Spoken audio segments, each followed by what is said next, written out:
ആ വന്നോ? ലേറ്റ് ഇരിക്കും. തങ്കരാജേട്ടൻ എനിക്കെല്ലാം അദ്ദേഹമാണ്. എന്താ മോനെ, ഇതാണ് ഇപ്പോൾ വലിയ കാര്യം. ഹായ്. അത് പറ. സോ കാര്യം എന്താണെന്ന് വെച്ചാൽ ആ എൻ്റെ വീട്ടിൽ ലിവിങ് ടുഗദർ എന്ന് വെച്ചാൽ എന്താണെന്നേ അറിയില്ല. അറിഞ്ഞു കഴിഞ്ഞാൽ ചെരുപ്പ് ഊരി അടിക്കും. True bro. താങ്ക്സ്. ബട്ട് നിനക്ക് ലിവിങ് ഇഷ്ടമാണ്, എനിക്ക് നിന്നെ ഇഷ്ടമാണ്. So let me explain the plan. U guys ready? Ready. ആ ഗുഡ്. ലിസൺ, ഇത് എൻ്റെ വീട്. ഇവിടുന്ന് 2 തെരുവ് കഴിഞ്ഞൊരു കാര്യമായിട്ടൊരു വീടുണ്ട്. ആ വീട് ഞങ്ങൾക്ക് എടുത്തു തരേണ്ടത് നിന്റെ ചുമതലയാണ് സതീഷ്. എല്ലാ ദിവസവും ഓഫീസിൽ നിന്ന് വരുമ്പോൾ നമ്മുടെ വീട്ടിൽ നിന്നെ ഡ്രോപ്പ് ചെയ്തിട്ട് എൻ്റെ വീട്ടിൽ തല കാണിക്കാൻ വേണ്ടി ഞാൻ അങ്ങോട്ട് പോകും.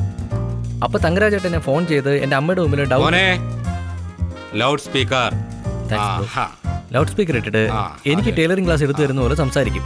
ഒരു മിനിറ്റ്, ആ ലൗഡ് സ്പീക്കർ എൻ്റെ പ്ലാനാ. അപ്പോൾ ഈ കാരണം വെച്ചിട്ട് ഞാൻ നമ്മുടെ വീട്ടിൽ വന്നിട്ട് നിൻ്റെ കൂടെ ഇരിക്കും. അതിനുശേഷം ഡിന്നറിന് അങ്ങോട്ട് പോകും.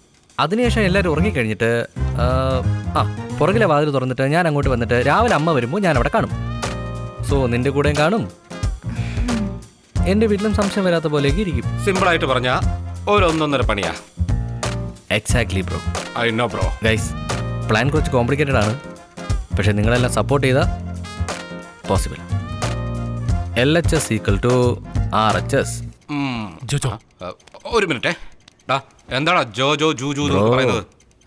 പിന്നെന്താ, നീ പറടാ. സിന്ധു, നിനക്ക് പ്ലാൻ മനസ്സിലായോ? ഓക്കെ. അപ്പൊ പ്ലാൻ സക്സസ്.